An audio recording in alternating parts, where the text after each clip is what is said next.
जी, अस्सलाम वालेकुम। अब हम लोग स्टमक और ड्यूoडेनम डिस्कस करेंगे। इस चैप्टर में सिर्फ 3 टॉपिक्स ही हैं। एक गैस्ट्राइटिस है, एक गैस्ट्रिक एक पेप्टिक अल्सर है और तीसरा है अपने पास स्टमक का कैंसर।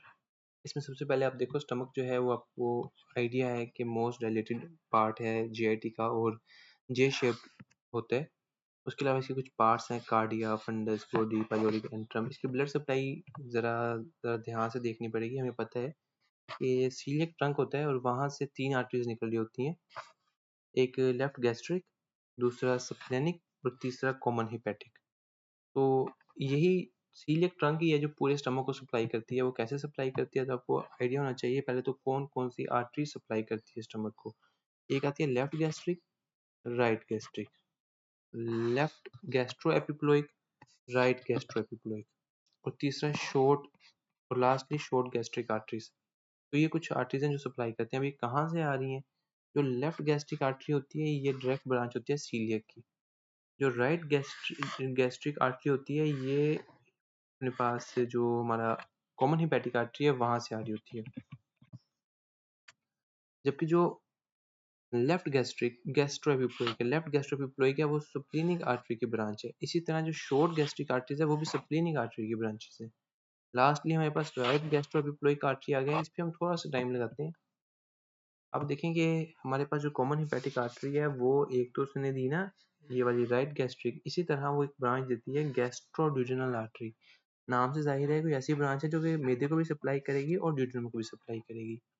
जो गैस्ट्रोड्यूडेनल आर्टरी है ना ये ड्यूडेनम के फर्स्ट पार्ट के पीछे से गुजरती हुई जाती है और जाके डिवाइड हो जाती है। एक ये ड्यूडेनम को सप्लाई करती है और पैंक्रियाज को भी, साथ में ये मैदे को सप्लाई करती है। मैदे को सप्लाई करने के लिए ये राइट गैस्ट्रो एपिप्लोइक आर्टरी देती है।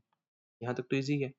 अच्छा, अब मैंने ना आपसे कुछ अल्सर्स की लोकेशन डिस्कस करनी है और उसके साथ इन्वॉल्व होने वाली वेसल्स को डिस्कस करना है। ये ज़रा बड़ा ही अहम पॉइंट है, ज़रा गौर से सुनिएगा। देखें मोस्ट कॉमन जो ड्यूडेनम का अल्सर है ना वो उसके फर्स्ट पार्ट पे होते हैं, तो पेप्टिक अल्सर है। उसकी वजह ये होती है कि जो काइम है और एसिडिक सारा कंटेंट है सबसे पहले आके वो फर्स्ट पार्ट को इफेक्ट करता है। वहाँ आके फिर आप जो पैंक्रियाटिक सिक्रेशंस आ जाती हैं और उसको पीएच उसकी बढ़ा दी जाती है। लेकिन फर्स्टली जो इफेक्ट होता है वो अपने पास फर्स्ट पार्ट होता है ड्यूडेनम का और वहीं अल्सर बनना कॉमन है। अगर उसके पोस्टीरियर वाल का अल्सर हो और वो परफोरेट कर जाए तो कौन सी आर्टरी इफेक्ट होगी और ब्लीडिंग किस आर्टरी से होगी, तो वो आप अंदाजा लगा सकते हैं गैस्ट्रोड्यूडेनल आर्टरी से होगी। ये बहुत ही रिपीटेडली पूछे जाने वाला सवाल है। ये एफसीपीएस में भी पूछा जाता है और वैसे भी। अच्छा, इसी तरह अगर वो कहता है कि बॉडी ऑफ स्टमक पे अल्सर हो, उसकी पोस्टीरियर वाल पे अल्सर हो, वहां परफोरेशन हो, तो कौन सी वेसल इफेक्ट होगी? तो सप्लीनिक आर्टरी इफेक्ट होगी। वैसे जो स्टमक है उसका कॉमन साइट है लेसर कर्वेचर।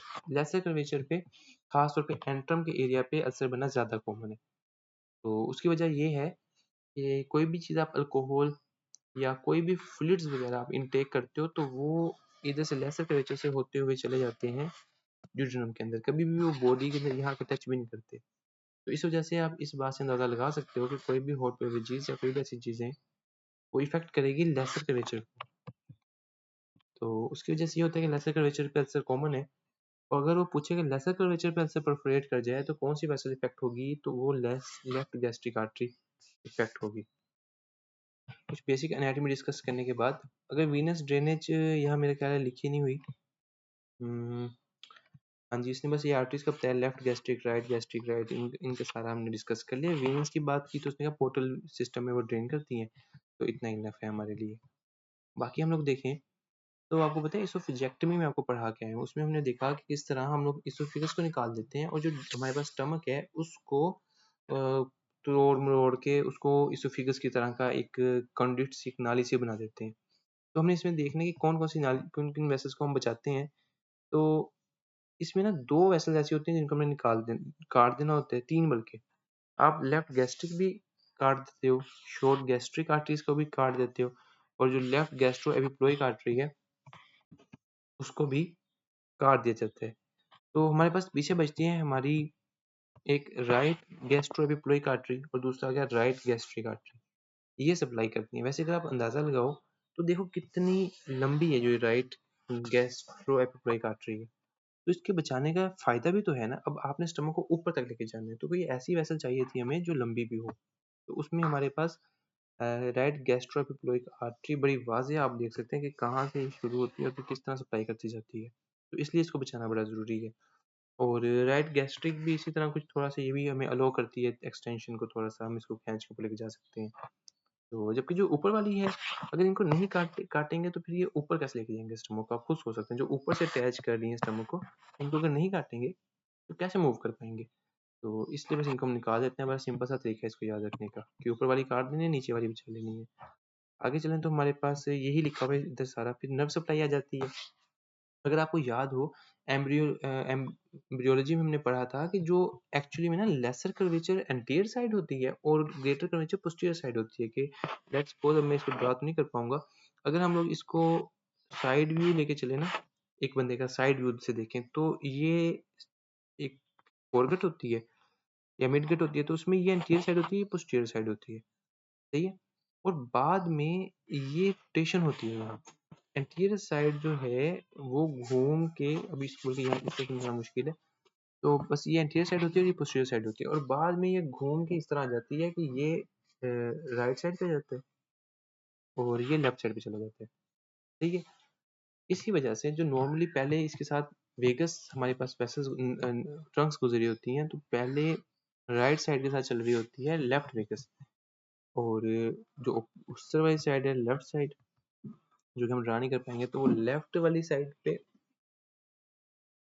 शायद मैं थोड़ी-सी मिस्टेक कर दी, आप खुद समझ सकते हैं कि यार देखो, ये साइड थी जो एंटीरियर साइड थी, पहले ये थी लेफ्ट साइड पे, सही है? पहले जो एंटीरियर साइड बन गई है वो लेफ्ट साइड पे थी, और जो पोस्टीरियर साइड है वो थी राइट साइड पे। तो जो राइट वेगस होगी वो पोस्टीरियर पड़ी होगी और लेफ्ट वेगस एंटीरियर पड़ी होगी। असल बात मैं ये याद कराना चाह रहा था। तो इस चीज़ को आप खुद, अगर जिसने एम्ब्रियोलॉजी थोड़ी-सी देखी हुई है, उसको समझ आ जाएगी ये बात।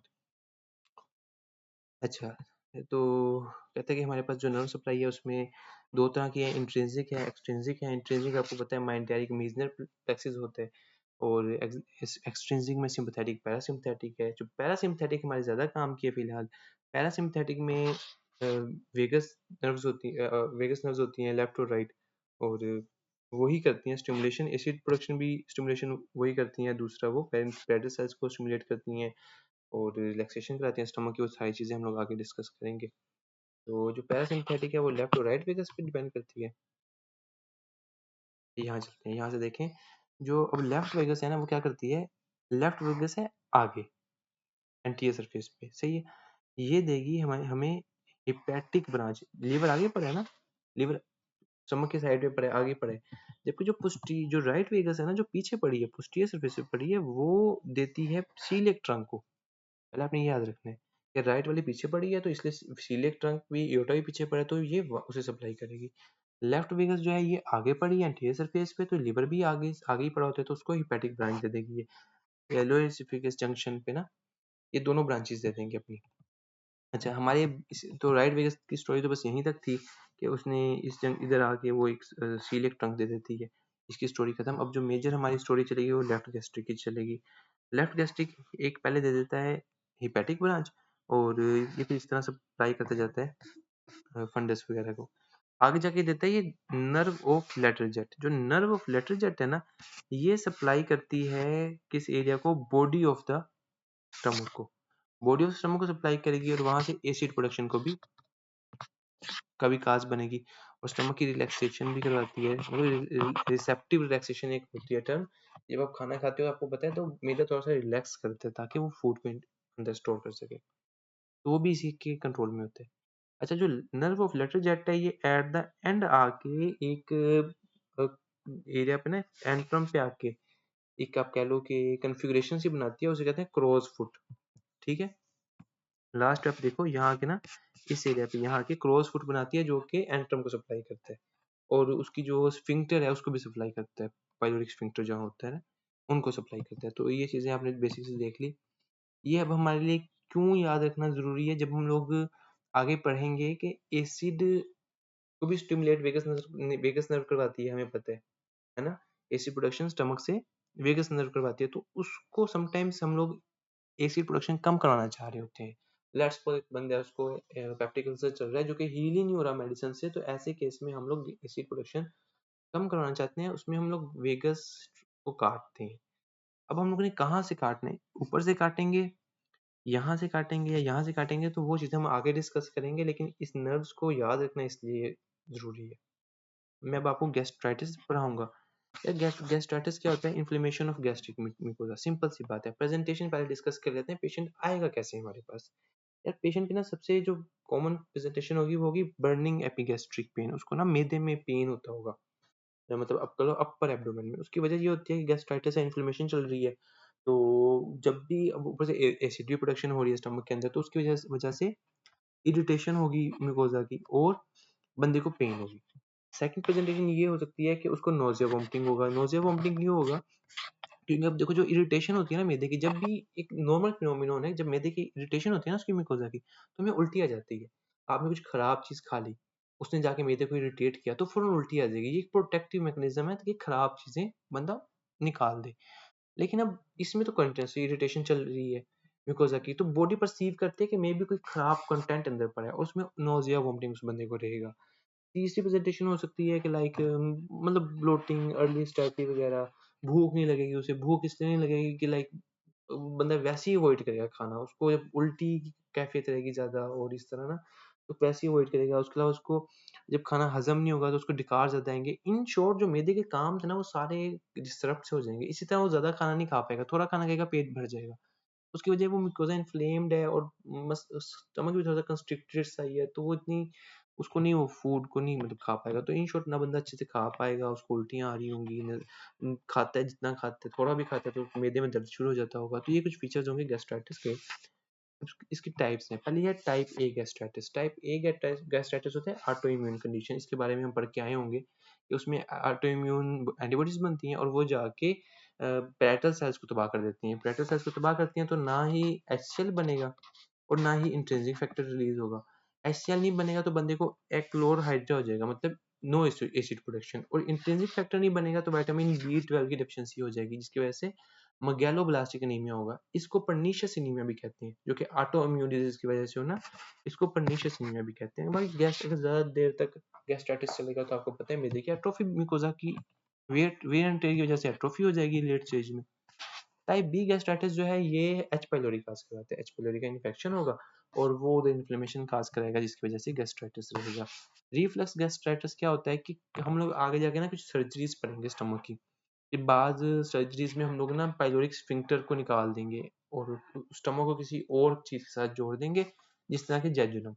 तो अब जब जेजुनम के साथ जोड़ देंगे तो आपको नॉर्मल मैकेनिज्म तो ये हमें पता है कि यहाँ एक स्फिंक्टर रखा होता है अल्लाह पाक ने, पाइलोरिक स्फिंक्टर, जो कि रिफ्लक्स को रोकते हैं।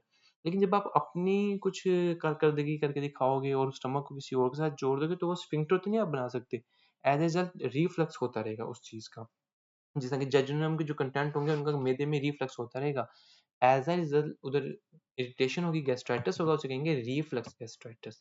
इसी तरह आगे हम देखें तो अपने पास इरोसिव गैस्ट्राइटिस है। अगर आप कुछ ऐसे आंसर्स वगैरह दे दें तो म्यूकोसा की आपको पता है बैरियर को डिस्टर्ब करते हैं। स्ट्रेस गैस्ट्राइटिस ये है कि किसी बंदे को कोई बंदा मेजरली शॉक में गया, किसी वजह से भी गया, भला उसको ज्यादा ब्लीडिंग होगी, भला हाइपोवोलीमिया हो गया, वो शॉक में गया। इन शॉर्ट जो मेद जो स्प्लैंकनिक सप्लाई थी ना उसकी, मैदे वगैरह की सप्लाई, वो इनहिबिट होगी। सप्लाई इनहिबिट हुई तो जिसकी वजह से इस्कीमिया हुआ म्यूकोसा का, और उसकी निक्रोसिस हुई, और उसे कहेंगे स्ट्रेस गैस्ट्राइटिस। इसलिए जो भी पेशेंट आप अगर आपने हाउस जोब भी नहीं की तो आप देखोगे हाउस जोब में ना most of the sick patients को, मोस्ट क्या सब सिक पेशेंट्स को आप ओमेप्राजोल 40 mg ओडी में चला रहे होते हो, आईवी। ठीक है, तो वो उसकी वजह यही होती है कि आप उसको स्ट्रेस गैस्ट्राइटिस से बचा सको, क्योंकि कभी भी पेशेंट शॉक में जा सकता है, कभी भी उसका हाइपोवोलीमिया हो सकता है। इसी तरह आईसीयू के तमाम पेशेंट्स को ओमेप्राजोल चल रहा होता है। अच्छा, जब अपने पास मेंट्रीज डिजीज आ गई, यार ये बड़ी रेयर सी डिजीज है। इसमें ना इसे हाइपोट्रोफिक गैस्ट्रोपैथी भी कहते हैं। इसमें सब म्यूकोसा की हाइपोट्रोफी हो जाती है। 3 बातें याद रख लो, आपने करनी है तो बिना छोड़ भी सकते हो। एक तो म्यूकोसा की प्रोडक्शन ज्यादा होती है, जिसकी वजह से वहाँ हाइपोट्रोफी, मोटे मोटे से फोल्ड्स होंगे गैस्ट्रिक म्यूकोसा के। तीसरा, उसमें एसिड प्रोडक्शन कम हो रही होगी, सॉरी दूसरा। और तीसरा ये कि वहाँ ना प्रोटीन लूजिंग गैस्ट्रोपैथी होगी, मतलब प्रोटीन लॉस हो रहा होगा मैदे से। एज a रिजल्ट हाइपोप्रोटीनीमिया होगा। हाइपोप्रोटीनीमिया कम होगा तो ऑनकोटिक प्रेशर वेसल्स में कम हो जाएगा। एज a रिजल्ट बंदे को एडीमा वगैरह होगा। तो आप ब्लड में एल्ब्यूमिन चेक करोगे तो कम होगी। अच्छा, लिम्फोसिटिक गैस्ट्राइटिस इसमें क्या है कि आपकी इन्फ्लेमेशन, लेट्स सपोज एक बंदा है, उसको आप कह लो कि सीलियक डिजीज है या फिर एच पाइलोरी का ही इन्फेक्शन है, आप कह लो कि एच पाइलोरी का ही इन्फेक्शन है मैदे में, और उसकी वजह से ना बॉडी उसको अब इन्फ्लेमेशन काज होगी, बॉडी वहां फिर रिस्पॉन्स करेगी। अगर ज्यादा एक्सेसिव रिस्पॉन्स करे ना बॉडी, तो ज्यादा लिम्फोसाइट की एक्यूमुलेशन हो जाएगी म्यूकोसा के अंदर, तो उसे कहते हैं लिम्फोसिटिक, मतलब लिम्फोसिटिक इन्फिल्ट्रेशन हो जाएगी, उसे कहते हैं गैस्ट्रिक लिम्फोसिटिक गैस्ट्राइटिस। आखिरी कुछ ग्रैनुलोमेटस डिजीजेज हैं जिस तरह की टीबी या क्रोहन डिजीज, तो उसमें म्यूकोसा में ग्रैनुलोमास बनते हैं, तो उसमें ग्रैनुलोमेटस गैस्ट्राइटिस आ जाता है हमारे पास।